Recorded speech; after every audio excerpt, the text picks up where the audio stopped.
Congress BJP കൂട്ടുകെട്ടിനെതിരെ മാളയിലെ Gandhi ശിഷ്യന്മാർ ഗാന്ധിയെ വീണ്ടും കൊല്ലുന്നോ എന്ന മുദ്രാവാക്യമുയർത്തി മാള ടൗണിൽ ബഹുജന മനുഷ്യച്ചങ്ങല സംഘടിപ്പിച്ചു.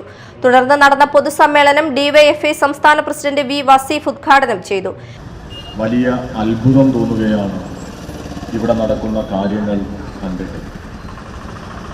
ഇന്നും സാക്ഷാൽ സതീശന്റെ ഇപ്പോൾ എൻ്റെ മുമ്പിൽ അദ്ദേഹത്തിന്റെ ബോർഡ് ഇരിക്കുന്നുണ്ട്. കേരളത്തിന്റെ പ്രതിപക്ഷ നേതാവ് പത്രസമ്മേളനം നമ്മളൊക്കെ കേട്ടു. കാരണം വൈകുന്നേരങ്ങളിലൊക്കെ ചില ദിവസങ്ങളിൽ ചർച്ചക്കൊക്കെ പോകേണ്ടി വരുന്നുണ്ട്.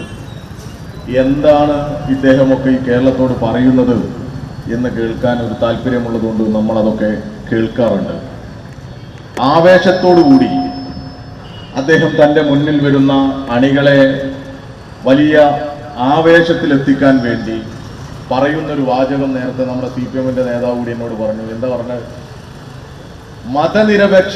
മതനിരപേക്ഷതയ്ക്ക് വേണ്ടി ജീവൻ കൊടുക്കേണ്ടി വന്നാലും അത് കൊടുക്കുന്ന ആര്? നമ്മളെ സതീശൻ. ഒരു നാണവുമില്ലാതെ അയാളുടെ ഫോട്ടോ ഈ മാളയിൽ ഇങ്ങനെ സ്ഥാപിക്കാൻ കോൺഗ്രസുകാർക്ക് എങ്ങനെയാണ് ധൈര്യം വരുന്നത് എന്ന് നിങ്ങളൊന്ന് പറയണം. ഇത് സതീശൻ അറിയാതെയാണ് ചെയ്തത് എന്നെങ്കിലും നിങ്ങളൊന്ന് പറഞ്ഞേക്ക്. ഒരു സമാധാനത്തിന് സതീശൻ അറിയാതെ നിങ്ങൾ ചെയ്യില്ല എന്ന നല്ല ധാരണ ഞങ്ങൾക്കുണ്ട്. ഈ പഞ്ചായത്ത് തെരഞ്ഞെടുപ്പിൽ കേരളത്തിൽ ഞങ്ങൾ പ്രതീക്ഷിച്ച മുന്നേറ്റം ഇടതുപക്ഷത്തിന് പലയിടത്തും ഉണ്ടായില്ല എന്നുള്ളതാണല്ലോ യാഥാർത്ഥ്യം.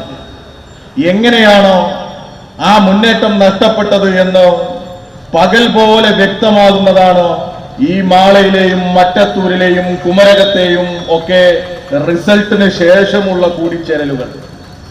ഇതിവിടെ മാത്രമല്ല, ഞങ്ങളുടെ കോഴിക്കോടും ഒരു സ്റ്റാൻഡിംഗ് കമ്മിറ്റി ചരിത്രത്തിലാദ്യമായി BJPക്ക് ദാനം ചെയ്തു.